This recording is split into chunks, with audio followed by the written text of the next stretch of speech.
మనసున ఉన్నది చెప్పాలని లేదా సైలెంట్ ఓటింగ్ సైడ్ తీసుకోనుందా?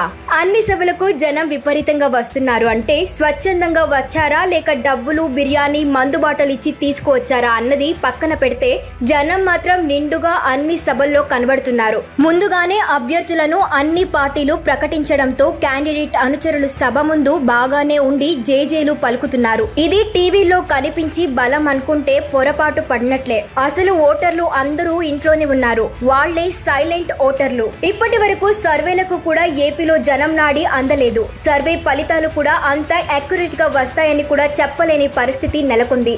ఓటరు మనసులో ఏముందో బయటికి చెప్పరు. కరడు గట్టిన పార్టీ కార్యకర్తలే ఓపెన్ అవుతారు. అందుకే సర్వేలలో వాస్తవ ఫలితాలు ప్రతిబింబించవు. అందుకు అనేక కారణాలున్నాయి. ఆంధ్రప్రదేశ్ లో విభిన్నమైన రాజకీయ వాతావరణం నెలకొంది. అందులో కులం ముఖ్యం. కులం తర్వాతే డబ్బు, గుణం, మరేదైనా. మన కులపోడైతే చాలు బటన్ నొక్కేయడానికి రెడీ అయిపోతారు. అంతటి కులపిచ్చి ఉన్న ఆంధ్రప్రదేశ్ లో మాత్రం ఈసారి ఫలితాలు అంతి చిక్కకుండా ఉన్నాయి. అయితే చాలా మంది ఓటర్లు ఇప్పటికే డిసైడ్ అయిపోయి ఉండొచ్చు. కొందరు అటు ఇటుగా ఉండి ఉండొచ్చు.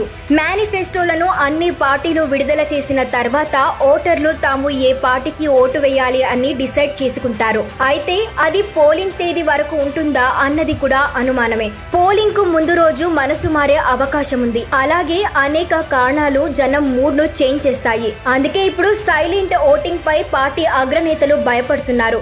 ఎవరి వైపు మొగ్గు అనేది స్పష్టంగా చెప్పలేని పరిస్థితి. ఎందుకంటే ఒకవైపు సంక్షేమ పథకాలను చూసి జగన్ కు ఓటు వేయాలా లేదా రాష్ట్ర అభివృద్ధి ఏదో జరుగుతుందని ఆశించి కూటమి వైపు నిలబడాలా అన్నది తేల్చుకోవడానికి ఓటర్లకు ఇంకా సమయం ఉంది. ఇప్పటికిప్పుడు నిర్ణయం తీసుకునే పనిలేదు. ఆ అవసరం కూడా ఓటర్లకు ఉండదు. చివరకు తన మనసులో పలానా పార్టీ అయితే బెటర్ అన్న దానిపై మొగ్గు చూపుతారు. అందుకే ఇప్పుడు సైలెంట్ ఓటింగ్ ఎటువైపు మొగ్గు చూపుతుందన్నది రాజకీయ వర్గాల్లో ఆసక్తికరంగా మారింది. ఇక ఆంధ్రప్రదేశ్ లో తటస్థ ఓటర్లు కూడా ఎక్కువగానే ఉంటారు. వీరంతా ఓటు విషయంలో ఒక డిసిజన్ కు వచ్చినా పోలింగ్ తేదీ రోజున కేంద్రానికి వస్తారన్న గ్యారెంటీ లేదు. పోలింగ్ కేంద్రానికి వచ్చే ఓటర్లంతా కంపల్సరీ కరడు కట్టిన పార్టీ కార్యకర్తలు, అభిమానులే ఉంటారు. తటస్థ ఓటర్లు ప్రస్తుత రాజకీయాలపై విసుగు చెంది ఉన్నారు. ఎవరు వచ్చినా జరగాల్సిన అభివృద్ధి జరగక మానదు. అందాల్సిన సంక్షేమం అందక మానదు. అందుకే ఇప్పుడు సైలెంట్ ఓటర్లు ఏపీలో కీలకంగా మారనున్నారు. తటస్థ ఓటర్లు ఎటువైపు ఉంటే వారికి కూడా విజయావకాశాలు